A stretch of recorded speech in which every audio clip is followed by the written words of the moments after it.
నమస్తే sir, welcome to 3 TV. Sir, అహ్మదాబాద్లో ఒక మీటింగ్ జరిగింది. ఏఐసిసి మీటింగ్లో మన రేవంత్ రెడ్డి గారు కూడా పాల్గొన్నారు. ఆ మీటింగ్లో ఆయన బీజేపీని ఉద్దేశించి బ్రిటిషర్ల పాలన కంటే బీజేపీ పాలన చాలా డేంజర్ అన్నట్టుగా ఆయన చెప్పుకొచ్చారు. సో దీని ఉద్దేశం ఏమై ఉండొచ్చు? అంటే కాంటెక్స్ట్ని అంటే బ్రిటిషర్లు అనగానే భారతదేశంలో కానీ ఇతరత్రా కానీ ఒక భావన అంటే దేశభక్తిపూర్వకమైనటువంటి ఒక ఎమోషన్ వెల్లువెక్కుతూ ఉంటుంది. ఎందుకంటే మనం వాళ్ళని తరిమి కొట్టాము, మన దేశాన్ని మనం స్వాతంత్రం తెచ్చుకున్నాం అనేటటువంటి దానికి ఒక ప్రతీకగా అప్పట్లో అంటే ఇప్పుడు వేరే వేరే పార్టీలో ఉన్నటువంటి వాళ్ళు కూడా అప్పట్లో కాంగ్రెస్లో భాగంగా పోరాటం చేయడము అనేది జరిగింది కనుక ఈ దేశాన్ని బ్రిటిషర్ల నుంచి విముక్తి చేసినటువంటి బాధ్యత లేదంటే ఆ రకమైనటువంటి పోరాటం చేసినటువంటి పాత్ర కాంగ్రెస్ పోషించింది. ఇప్పుడు మళ్ళీ బీజేపీ అప్పటి బ్రిటిషర్ల కంటే కూడా దారుణం కనుక బీజేపీని తరిమి కొట్టడానికి మళ్ళీ కాంగ్రెస్ పాత్ర పోషించాలనేది ఒక ఇంటెన్షనల్గా బలమైనటువంటి ఉద్దేశంగా ఆయన వ్యక్తం చేశాడు. ముఖ్యంగా అది ఏ రకమైనటువంటి సందేశం అంటే నిజానికి కాంగ్రెస్లో ఉండేటటువంటి ఇప్పుడు నిజానికి బ్రిటిషర్లు అంటే ఎవరు పెద్దగా అసలు ఈ 3 తరాల నుంచి బ్రిటిషర్లు అంటే ఏంటి అనేది ఎవరికి తెలిసే అవకాశం లేదు. పైగా దానికి అంత అంటే ఆయన మాత్రం కాంగ్రెస్ యొక్క గొప్పతనాన్ని చెప్పడానికి అదే సమయంలో బీజేపీ మీద పోరాటం ఎందుకు చేయాలి, బీజేపీ కూడా జాతీయవాదం దేశభక్తి దేశ అభివృద్ధి అంటుంది కదా, అంటే దేశ అభివృద్ధి జాతీయవాదం దేశభక్తి అంటున్నప్పటికీ కూడా బ్రిటిషర్లు ఎలాగైతే దేశానికి లాంగ్ రన్లో నష్టం చేశారో అలా నష్టం జరుగుతుంది అనేది బాగా డెప్త్ అయినటువంటి ఆలోచన. కానీ అది అంత డెప్త్ జనంలోకి వెళ్తుంది అని అనుకోవాలి. ముఖ్యంగా కాంగ్రెస్ని సంతృప్తిపరచడం, ఎందుకంటే ఏఐసిసి సమావేశము అక్కడ పెద్ద పెద్ద నాయకులంతా సోనియా గాంధీ, రాహుల్ గాంధీ, ఖర్గే ఇంకా కాంగ్రెస్లో ఉండేటటువంటి అగ్రశ్రేణి నాయకులంతా ఉన్నారు కనుక ఆయన్ని వాళ్ళకి ఒక సందేశం ఇవ్వడం. అయితే రేవంత్ రెడ్డి చేసినటువంటి కొన్ని వ్యాఖ్యలు అంటే దేశాన్ని గాంధీ ఆలోచనలతో ముందుకు తీసుకెళ్తున్నాము, గాంధీ ఆలోచనలతో ముందుకు తీసుకెళ్ళాలి, అది మేమే ప్రయత్నం చేస్తున్నాము అనేటటువంటిది కొంచెం హాస్యాస్పదంగా కనిపిస్తుంది. ఎందుకంటే అసలు గాంధీ ఆలోచనల్ని ఏ పార్టీ అయినా గాంధీ అనేటటువంటి ఒక ఫ్యాషన్గా వాడేసుకుంటున్నారు తప్ప ఆ పేరుని గాంధీ అంటేనే అసలు గ్రామ స్వరాజ్యము, చేతి వృత్తులు, మహిళలకి సాధికారత ఇవన్నీ మెయిన్ స్ట్రీమ్. అది ఆ గాంధీయన్ ఐడియాలజీలో నిర్మాణాత్మకమైన కార్యక్రమాల్లో గ్రామమే ఒక స్వయం సమృద్ధి కేంద్రంగా ఉండాలి అనేటటువంటిది, గ్రామాలే ఈ దేశానికి పల్లెలే పట్టుకొమ్మలు అన్నటువంటి సిద్ధాంతము, చేతి వృత్తులకు సంబంధించినటువంటి సిద్ధాంతము, మహిళలు అర్ధరాత్రి తిరగాలనే సిద్ధాంతము. నిజానికి ఏ ప్రభుత్వము ఏ రాజకీయ పార్టీ వాటిని ఆచరించి చూపుతుంది. అందువల్ల గాంధీ ఆలోచనలతో ఇప్పుడు మనం తెలంగాణను తీసుకున్నాం, అంత అర్బనైజ్డ్గా మారిపోతున్నటువంటి ధోరణి, అవినీతి, ప్రత్యర్థుల మీద గాంధీ అంటే ఒక చెంప చూపిస్తే ఇంకో చెంప మీద కొట్టండి.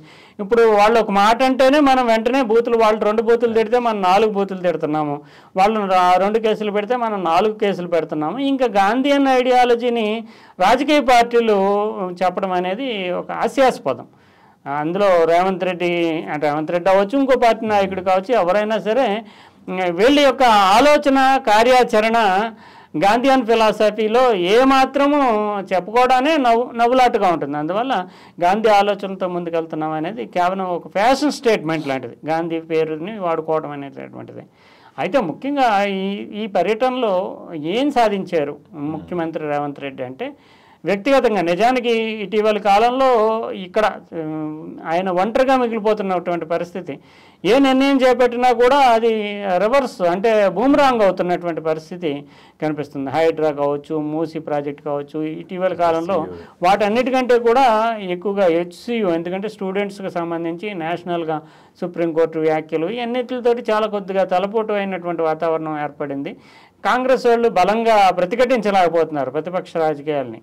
ఈ పరిస్థితుల్లో హైకమాండ్కి కమిటెడ్గా తాను చేస్తున్నటువంటి పనులు చెప్పడానికి ఒక బలమైనటువంటి వేదిక రేవంత్ రెడ్డికి లభించిందని చెప్పాలి. హైకమాండ్ ఎలాగా ఈయన ముఖ్యమంత్రి స్థాయిలో ఉన్నాడు కనుక ఖర్గే కావచ్చు, సోనియా గాంధీ కావచ్చు, రాహుల్ గాంధీ కావచ్చు, వీళ్ళతో వ్యక్తిగతమైనటువంటి సమావేశాలు కూడా జరిగి ఉంటాయి కనుక ఏంటి అసలు వాస్తవం జరుగుతుందనేది. తర్వాత రాహుల్ గాంధీని కొంత కన్విన్స్ చేయగలిగారని మనం ఎలా చెప్పగలుగుతామంటే బీసీ గణనకు సంబంధించి రాహుల్ గాంధీ తెలంగాణనే ప్రత్యేకంగా ప్రస్తావించారు. తెలంగాణలో మేము కులగణన జరిపాము, మా పార్టీ మా ప్రభుత్వం కులగణన జరిపింది. 90% మంది పేదలు ఉన్నారు, ఆ పేదలను ఆదుకోవాల్సి ఉంది, రిజర్వేషన్లు ఎత్తేయాల్సి ఉంది, రిజర్వేషన్లు ఎత్తేయడానికి మేము ప్రయత్నం చేస్తాము. అందుకు తెలంగాణ అనే ఉదాహరణ. తర్వాత ముఖ్యంగా కులగణన అనే దానికి రోల్ మోడల్గా తెలంగాణ నిలిచింది. అంటే ఈ ఒక ఎజెండాలో తెలంగాణ అనే దాన్ని పెట్టుకోవాల్సినటువంటి అవసరాన్ని, దాన్ని ఆ ఎజెండాను ఇవ్వడానికి రేవంత్ రెడ్డి చేసినటువంటి ప్రయత్నం అనేది కాంగ్రెస్ పార్టీకి ఒక ఎజెండా ఇవ్వడానికి ఉపయోగపడింది. ఆ మేరకు రేవంత్ కులగణని మాత్రం ప్రతిష్టాత్మకమైనటువంటి కులగణని అప్రిషియేట్ చేస్తున్నట్టుగానే తమ ఎజెండాలో పెట్టుకున్నట్టుగానే చెప్పాల్సి ఉంటుంది. మిగిలినటువంటి విషయాల్లో కూడా రేవంత్ తన ప్రసంగాన్ని చూస్తే కనుక మనము రైతులకి రాహుల్ గాంధీని ప్రత్యేకించి ఆయన చేసినటువంటి 4000 కిలోమీటర్ల భారత్ జోడో యాత్రను ప్రస్తావించడం, ప్రశంసించడం, ప్రత్యేకించి రాహుల్ గాంధీ అధిష్టానం అంటే రాహుల్ గాంధీ ఎప్పుడు ఖర్గే, సోనియా గాంధీ, ఖర్గే ఇమ్మీడియట్గా తప్పదు కనుక ఆయన కూర్చోబెట్టుకున్నారు. సోనియా గాంధీ ఇంకా ఆమె ముగించినటువంటి దశ. ఇంకా భవిష్యత్ అంతా కాంగ్రెస్ అంటే రాహుల్ గాంధీ, ప్రియాంక గాంధీ. అందువల్ల రాహుల్ గాంధీని ప్రశంసించడము, రాహుల్ ఇచ్చినటువంటి హామీలు నెరవేర్చాము, పాదయాత్రలో రైతు రుణమాఫీ కావచ్చు, మిగతా వాళ్ళకి సంబంధించి కులగణన కావచ్చు, ఇవన్నీ అంటే మీరు చెప్పిన దాన్ని మేము చేస్తున్నాము. కాంగ్రెస్ బాటలో మీ అధిష్టానం అంటే రాహుల్ గాంధీ చెప్పినవన్నీ చేస్తున్నాము, రాహులే ఫ్యూచరు అనేటువంటి, రాహుల్ ఆలోచనలు అమలు చేయాలి, రాహుల్ గాంధీ ఆధ్వర్యంలో బీజేపీని తరిమి కొట్టాలి, ఇవన్నీ చెప్పడంలో ఉద్దేశం ఏంటంటే రాహుల్ని ఒక రకంగా చెప్పాలంటే ప్లీజ్ చేయడం, ప్లీజ్ చేస్తూ భవిష్యత్ అతనిదే కనుక అతని ఆధ్వర్యంలో అతని నాయకత్వంలో నడుస్తాము, మీరు ఇచ్చినటువంటి హామీలు తెలంగాణకి ఇంప్లిమెంట్ చేస్తున్నాము, మీ సూచనల మేరకు నడుస్తున్నాము అనే సందేశాన్ని స్పష్టంగా చెప్పారు. అందరిని ఆకట్టుకునేలాగా ప్రసంగించారు అనేది మనకు వచ్చినటువంటి రిపోర్టు. అందువల్ల రేవంత్కి ఆ టాలెంట్ ఉంది. ఎందుకంటే ఆరేటరీ స్కిల్స్ కానీ, ఒక విషయాన్ని స్పష్టంగా సూటిగా చెప్పడం కానీ, ప్రత్యర్థుల మీద దాడి చేయడం కానీ, ఇవన్నీ అతనికి ఫోకస్డ్ పాయింట్స్. ఇప్పుడు చేసినటువంటి విమర్శ కూడా నిజానికి మిగిలిన ఏఐసిసి సమావేశం చాలా ఆల్మోస్ట్ స్తబ్దుగా నడుస్తున్నటువంటి దశలో, అంటే ఆయన మిగతా నాయకులందరూ మాట్లాడిందంతా కూడా పటేల్ మావాడు, అంబేద్కర్ మావాడు, గాంధీ మావాడు, నెహ్రూ మావాడు, ఈ 4 క్లెయిమ్ చేసుకుంటూ వస్తున్నటువంటిది ఆయనకి మళ్ళీ క్లెయిమ్ చేసుకున్నారు. దాని కొత్తగా ఇతను మళ్ళీ బ్రిటిషర్ల టైంని తీసుకెళ్ళి బ్రిటిషర్లతో బీజేపీని పోల్స్తూ, బ్రిటిషర్లను ఎలాగైతే తరిమి కొట్టామో బీజేపీని కూడా తరిమి కొట్టి కాంగ్రెస్ అధికారంలోకి రావాలంటే అనడం ద్వారా ఒక ఎలిమినేటెడ్ పాయింట్ని ఎలివేషన్ చేస్తూ, ఒక పాయింట్ని కొత్తగా వెలుగులోకి తీసుకొస్తూ ఫోకస్డ్ ప్రసంగికుడుగా ఒక నిలిచాడు. ఆరేటరీ స్కిల్సే కాకుండా రాహుల్ గాంధీ వీళ్ళంతా వింటారు కనుక ఇతన్ని రేవంత్ రెడ్డిని నేషనల్గా క్యాంపెయినర్గా వాడుకునేటటువంటి అవకాశాలు కూడా ఉంటాయి. ఆ మేరకు ఇతను సక్సెస్ అయినట్టుగానే చెప్పాల్సి ఉంటుంది. మిగిలినటువంటి అన్నీ కూడా ఇక్కడ ఉన్నటువంటి పోరాటం అనేది ఒంటరిగానే చేసుకోవాల్సి ఉంటుంది. ఇక్కడ వచ్చేటటువంటి పొలిటికల్ ఎజెండా కానీ, ప్రత్యర్థులు, ప్రతిపక్షం బలంగా ఉంది, బీజేపీ బలంగా ఉంది, తమ పార్టీలోనేమో వర్గాలు లేదంటే మిగిలిన నాయకులు ఎవరు కూడా తన స్థాయిలో పోరాటం చేసేటటువంటి వాళ్ళు లేకపోవడం, ఈ కీర్తి అంటే ఇతను చేపట్టే ప్రాజెక్టులు సక్సెస్ అయితే కనుక ఆ కీర్తి అంతా రేవంత్ రెడ్డి ఖాతాలో పడుతుందన్నా కూడా ఒప్పుకోలేరు మిగతా కాంగ్రెస్ నాయకులు. అది కూడా ఎందుకంటే ఇతను ఒకవేళ కీర్తి ఇతను ఖాతాలో పెడితే లాంగ్ ఇన్నింగ్స్లో స్థిరపడిపోతాడు రేవంత్ రెడ్డి. అందువల్ల కూడా కాంగ్రెస్ నాయకులు అందరూ అది సహించరు కనుక రేవంత్ రెడ్డి ఒంటరి పోరాటం చేసుకుంటూ వెళ్లాల్సిందే. హైకమాండ్ ఆశీస్సుల్ని, హైకమాండ్ యొక్క ఆమోదాన్ని ఎంత మేరకు పొందగలడు అనే దాని మీద ఆధారపడి అతని పోరాటం సక్సెస్ అనేది ఆధారపడి ఉంటుంది. ఇక్కడ లోకల్ నాయకుల నుంచి పెద్ద సపోర్ట్ అనేది ఆశించకుండా ఒంటరి పోరాటం చేసుకుంటూ హైకమాండ్ని మాత్రం అంగీకరింప చేసుకోవాలి, అది అతని పాత్రలో ఉంటుంది. ఇప్పుడు ఏఐసిసి సమావేశాల్లో కూడా అతను ఆ మేరకు ఎజెండాతోటే ముందుకెళ్ళినట్లుగా అనిపిస్తోంది. ఇంకోటి సార్, రేవంత్ రెడ్డి గారు తీసుకున్న ప్రాజెక్ట్స్ అన్నీ ఆల్మోస్ట్ మంచి ప్రాజెక్ట్స్ తీసుకున్నట్టే కనిపిస్తున్నాయి, కానీ ఇవన్నీ బూమ్రాంగ్ అవుతున్నాయి, రివర్స్ అవుతున్నాయి ఇవన్నీ. సో ఇటు అధిష్టానం కూడా సీరియస్ అవుతుంది ఈయన పైన ఈ ఫెయిల్ అవుతున్న తరుణంలో. సో ఇది ఈయనపై ఎలాంటి ఎఫెక్ట్ చూపించనుంది?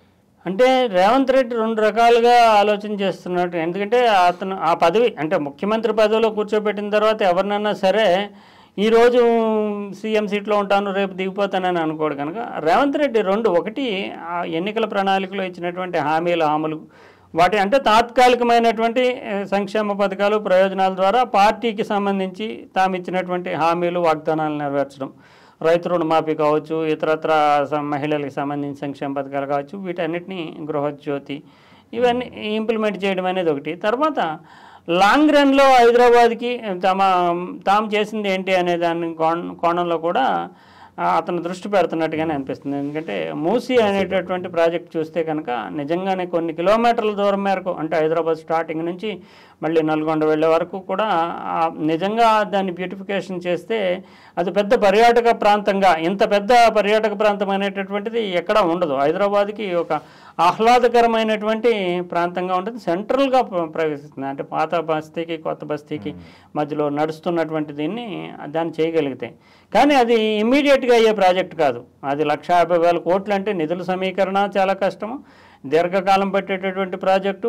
అయితే కాంగ్రెస్ హైకమాండ్ మాత్రము ఇటువంటి ప్రాజెక్టులు ఎంతో కాలం పడతాయి, ఎంతో దీర్ఘకాలం, దాని రిజల్ట్ ఇంత ఆలోచించేటటువంటి విజన్ ఇప్పుడు కాంగ్రెస్కి లేదు. కాంగ్రెస్ విజన్ అంతా కూడా ఇమ్మీడియట్గా రిజల్ట్స్, ఎలక్షన్ రిజల్ట్స్ ఏంటి, లోకల్ బాడీ ఎలక్షన్స్లో మన కాంగ్రెస్ నెగ్గుతుందా లేదా, ఎంపీ స్థానాలు ఎన్ని తెస్తారు అంటే విజన్ కోల్పోయింది కాంగ్రెస్. ఎందుకంటే ఇంత లాంగ్ ఇన్నింగ్స్లో ఆలోచించేటటువంటి విజన్ హైకమాండ్ కోల్పోయింది. అందువల్ల ఇతను చేపట్టినటువంటి మూసీ ప్రాజెక్టుకి సంబంధించి హైకమాండ్ దగ్గర ఎలాంటి సమాచారం లేదు.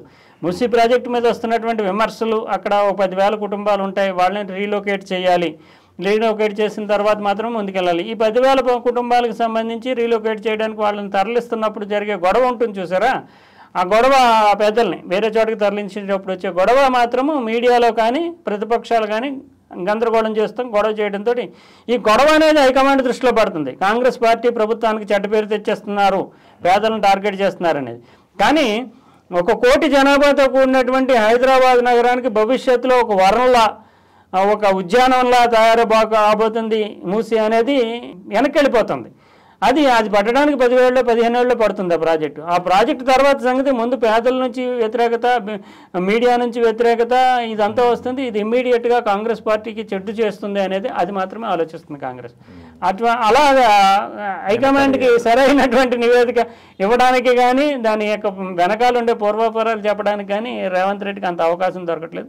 మీడియాలో వచ్చే వార్తలు, ప్రతిపక్షాలు చేసే ఆరోపణలు, కోర్టులో కేసులు, వీటిని మాటను దృష్టిలో పెట్టుకుని తెలంగాణలో కాంగ్రెస్ని దెబ్బతినేస్తుందేమో అనేటటువంటి కోణంలోనే ఇమీడియట్ రిజల్ట్స్ని కోరుకుంటున్నటువంటి హైకమాండ్కి రేవంత్ రెడ్డికి మధ్యలో ఈ గ్యాప్ కూడా ఉంది. అందువల్ల ఈ లాంగ్ విజన్ ప్రాజెక్టులకు సంబంధించి రేవంత్ రెడ్డికి హైకమాండ్ దగ్గర మార్కులు పడట్లేదు. దిగువ స్థాయిలో, కింద స్థాయిలో ఏమో ప్రతిపక్ష రాజకీయాలు రివర్స్ అయిపోతున్నాయి. అందువల్ల అతనికి అదొకటి.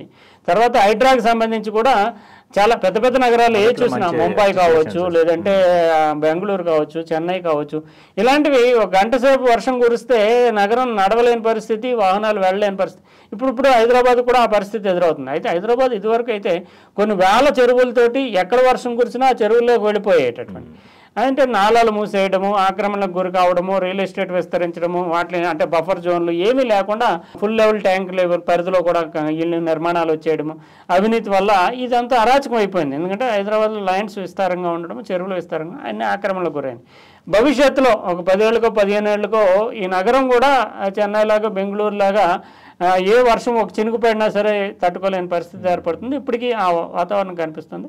సో లాంగ్ విజన్ ఇందులో దృష్టిలో పెట్టుకుంటే హైదరాబాద్కి ఈ డ్రైనేజ్ వ్యవస్థని వీటన్నింటిని సెట్ చేసుకోవాలంటే చెరువులు ఆక్రమణలను తొలగించి ఎక్కడ వర్షం కురిసినా ఆ 2 కిలోమీటర్ల పరిధిలో చెరువులో ఉంటే ఆ చెరువులోకి వెళ్ళాలి అనేటటువంటి ప్లాన్ తోటి ఆక్రమణలు, నాలాల ఆక్రమణలు, తర్వాత పార్కులు, ఉద్యానవనాల ఆక్రమణలు, బఫర్ జోన్లోకి వచ్చేటటువంటి రియల్ ఎస్టేట్ నిర్మాణాలు తొలగించడము, ఫుల్ ట్యాంక్ లెవెల్ వరకు కూడా క్లియర్ చేయడము. దీని ద్వారా మళ్ళీ పునరుద్ధరించాలి. చెరువుల్ని పునరుద్ధరించడం ద్వారా మాత్రమే నగరానికి ఫ్యూచర్లో ట్రాఫిక్ సమస్యలు కావచ్చు, ముంపుకు గురి కాకుండా ఉండడం కావచ్చు. కానీ అనేది ఒక ప్లాన్ హైడ్రాకి, అది పెద్ద ప్లాన్, విజన్. కానీ ఇమ్మీడియట్గా హైడ్రా కొన్ని కట్టడాలను కూలగొట్టడంతో తర్వాత మళ్ళీ పేదలను తొలగిస్తున్నారు, మధ్యతరగతి వర్గాలు రియల్ ఎస్టేట్లో భాగంగా కొనుక్కున్నటువంటి వాళ్ళకి అందరూ ఇళ్ళు కోల్పోతున్నారని రాజకీయం ఎప్పుడైతే ఎంటర్ అయిందో అది కూడా నెగిటివ్ క్యాంపెయిన్ ఎక్కువైపోయి హైడ్రా ఇప్పుడు పనిచేస్తుందో లేదో తెలియనటువంటి పరిస్థితి. అందువల్ల ఈ రకంగా అది దెబ్బతిన్నారు. హెచ్సియుకి సంబంధించి నిజానికి హెచ్సియు ఇష్యూ చూస్తే కనుక ఒక రకంగా రాజశేఖర్ రెడ్డికి థ్యాంక్స్ చెప్పుకోవాలి ఈ గవర్నమెంట్. ఎందుకంటే అది ఐఎంజీ భారత్ కింద 2003లోనే చంద్రబాబు నాయుడు 400 ఎకరాలు ఇచ్చేశారు. అప్పుడు పెద్ద గొడవలు ఏం జరగలేదు. 2004లో ఇచ్చినప్పుడు హెచ్సియు కూడా దానికి ఆల్టర్నేటివ్గా ఒక జీవో ఇచ్చి గోపనపల్లిలో హెచ్సియుకి స్థలాలు ఇచ్చేసారు. అది ఇష్యూ సెటిల్ అయిపోయింది. తర్వాత రాజశేఖర రెడ్డి రాకుండా ఉండుంటే కనుక ఐఎంజీ భారత్ ఫార్ములా 1కి సంబంధించిన స్థలం అది. ఫార్ములా 1 పెడుతురు, ఇంటర్నేషనల్గా ఏదో గొడవ గోళ ఉన్నాం ఫార్ములా 1కి సంబంధించి. అది రాజశేఖర రెడ్డి ఆ జీవోని రద్దు చేసేసి ఆ స్థలము ప్రభుత్వాన్ని అని చెప్పడము, దాంతో లీగల్ డిస్ప్యూట్లో పడడం వల్ల లీగల్గా రాజశేఖర రెడ్డి కేసును బల పటిష్టంగా, ఎందుకంటే రాజశేఖర రెడ్డి చాలా ప్రతిష్టాత్మకంగా తీసుకుని ఐఎంజీ భారత్కి వ్యతిరేకంగా ఒక బలమైనటువంటి కేసుని బిల్డప్ చేశారు. సుప్రీంకోర్టు స్థాయి వరకు చాలా పెద్ద కేసు బిల్డప్ చేయడంలోనే బలంగా బిల్డప్ చేశారు. తర్వాత ఆ కేసు 20 ఏళ్ల పాటు అలా కొనసాగుతూ వచ్చింది. తర్వాత పెద్దగా ఎవరు శ్రద్ధ పెట్టలేదు. నిజానికి ఈ ప్రభుత్వం అంటే రేవంత్ రెడ్డి ప్రభుత్వం అధికారంలోకి వచ్చిన తర్వాత ఈ ఫార్ములా రేసింగ్కి సంబంధించి కేటీఆర్ అవకతవకలు పాల్పడ్డాడు, 50 కోట్ల రూపాయలు విదేశాలకు ఇచ్చేసాడు అన్నప్పుడు దీని మీద కేసు పెట్టచ్చు అనే ధోరణిలో నడిచిన తర్వాత అవును అప్పుడు ఫార్ములా 1 నిర్వహించాలనుకున్నారు కదా, ఆ స్థలం ఏమైందా, కేసు ఏమైందని మళ్ళీ పికప్ చేసి కేసుని జడ్జి నిజానికి కోర్టు ఒక నిర్ణయానికి వచ్చిన తర్వాత డ్రాగ్ ఆన్ చేయడం ఎవరు పట్టించుకోవడం. మళ్ళీ రేవంత్ రెడ్డి అధికారంలోకి వచ్చిన తర్వాత ఆ కేసు స్పీడప్ అయింది, ఎందుకంటే ల్యాండ్ వాల్యూస్ పెరిగిపోయినాయి. కేటీఆర్ ఒక రకంగా కేటీఆర్ కూడా ఒక రకంగా చెప్పాలంటే ఆ ఫార్ములా రేసింగ్ అనేది ఎప్పుడైతే ఈ ప్రభుత్వంలో దాని మీద కేసు పెట్టొచ్చు, కేసు పెట్టడానికి అవకాశం ఉంది, కేటీఆర్ పాత్ర ఉంది దీంట్లో అన్నదంటే అసలు ఫార్ములా రేసింగ్ ఫార్ములా 1 అని అప్పుడు ఫార్ములా 1 కేసు ఏమైంది, ఐఎంజీ భారత్ స్థలం ఏమైంది అనేది ప్రభుత్వానికి మళ్ళీ ఒకసారి చైతన్యం వచ్చింది. వచ్చి ఆ కేసును ఫాలోఅప్ చేయడం తర్వాత జడ్జిమెంట్ వచ్చేసింది. ఆల్రెడీ ఫిలప్ అయిన జడ్జిమెంటే పెండింగ్లో ఉన్నది వచ్చింది. వచ్చిన తర్వాత 400 ఎకరాలు వస్తుంది. ఒక రకంగా కేటీఆర్ కూడా దీనికి అంటే ఆలోచన పుట్టడానికి 400 ఎకరాలను ఏం చేయాలి అనుకుంటే వీళ్ళు ఏమనుకున్నారంటే ఆ ప్రభుత్వానికి ఆ పథకాలు స్కీములు ఈ గొడవ గోళ దీంతో ఏమనుకున్నారంటే ఒక 150 ఎకరాలనేమో ఆక్షన్ వేసేసి దాంట్లో 30,000 20,000 కోట్లు వస్తాయి, మిగిలిన దాంట్లో ఏమో ల్యాండ్కి సంబంధించి మిగిలిన దాంట్లోనేమో ఈ కంపెనీలు ఐటీ హబ్స్కి వీటికి వాటికి ఇస్తూ కొన్ని 3 లక్షల మందికి ఉపాధి ఇవ్వచ్చు. ఈ ప్లాన్ వేసుకుంటూ డబ్బు వస్తుంది ఒక పక్కన, ఇంకో పక్కనేమో ఐటీ కంపెనీలతో ఉపాధి వస్తుంది అంటూ ఒక ప్లాన్ వేసుకున్నారు. అయితే ఇది హెచ్సియు మళ్ళీ ఎంటర్ అయిపోవడంతో ఈ మధ్యకాలంలో వాల్యూలు పెరగడం, హెచ్సియు మళ్ళీ ఎంటర్ అవడంతో అయితే వాళ్ళు ఇచ్చింది రాష్ట్ర ప్రభుత్వం ఇచ్చిన టీజీఐఏసీకి ఇచ్చినటువంటి టీజీఐఏసీకి ఇండస్ట్రియల్ ఇన్ఫ్రాస్ట్రక్చర్ కార్పొరేషన్కి కేటాయించారు. ఇండస్ట్రియల్ ఇన్ఫ్రాస్ట్రక్చర్ కార్పొరేషన్ కూడా చేసిన తప్పు ఏంటంటే వాళ్ళు ఆ ల్యాండ్ క్లియరెన్స్ అంటే ఆ చెట్లు చేమలు ఇవన్నీ తొలగించడానికి ఇచ్చినటువంటి నోటీసులో కాంట్రాక్ట్లో వాళ్ళు ఏంటంటే ఆక్షన్ పర్పస్ కోసం చదును చేయాలి దీనిని అనేటటువంటి ఆ నిబంధన ఏదో పెట్టారు. దాంతో ఇది వేలం వేసేస్తున్నారు మొత్తం అనేటటువంటి ఒక రచ్చ అయిపోయింది. అంటే అసలు ప్రభుత్వం ఇంటెన్షన్ మొత్తం బయటకు వచ్చేసింది. వచ్చేయడంతో హెచ్సియు ఎంటర్ అవ్వడము ఎలాగో మనకి పాలిటిక్స్ ఉంటాయి ఖచ్చితంగా, ఆ పాలిటిక్స్ ఎంటర్ అవ్వడము, ఇది సెంట్రల్ యూనివర్సిటీ అవ్వడము, తర్వాత ఏమో దీనికి ఇచ్చిన 395 ఎకరాలు అంటే పరిహారంగా ఇచ్చిన 395 ఎకరాలు కూడా ఇప్పుడు హెచ్సియు అధీనంలో లేకపోవడం, ఓవరాల్గా ఇది political issue, students issue, university issue కావడంతో మొత్తం అంతా కూడా రప్చర్ అయిపోయి ఇప్పుడు ఎటు అడుగేయలేనటువంటి పరిస్థితి వెళ్ళింది. ఆ రకంగా రేవంత్ రెడ్డి ఇక్కడ దెబ్బతిన్నాడు. ఓవరాల్గా మొత్తం చూస్తే కనుక రేవంత్కి ఎంత తెలివితేటలుగా వ్యూహాత్మకంగా ముందుకెళ్దాం అనుకున్నా కూడా మంత్రకాలకు బంధం పడిపోతుంది. రాజకీయాలు అందుకు కొంత కారణము, పార్టీ పరంగా బలహీనతలు కొంత కారణం, హైకమాండ్ రేవంత్ రెడ్డి విజన్ పూర్తి స్థాయిలో అర్థం చేసుకోలేకపోవడం ఇంకో కారణం. ఓవరాల్గా ఆ రకంగా రేవంత్ నిస్సహాయకుడిగా మిగిలిపోతున్నాడని మనం చెప్పాలి.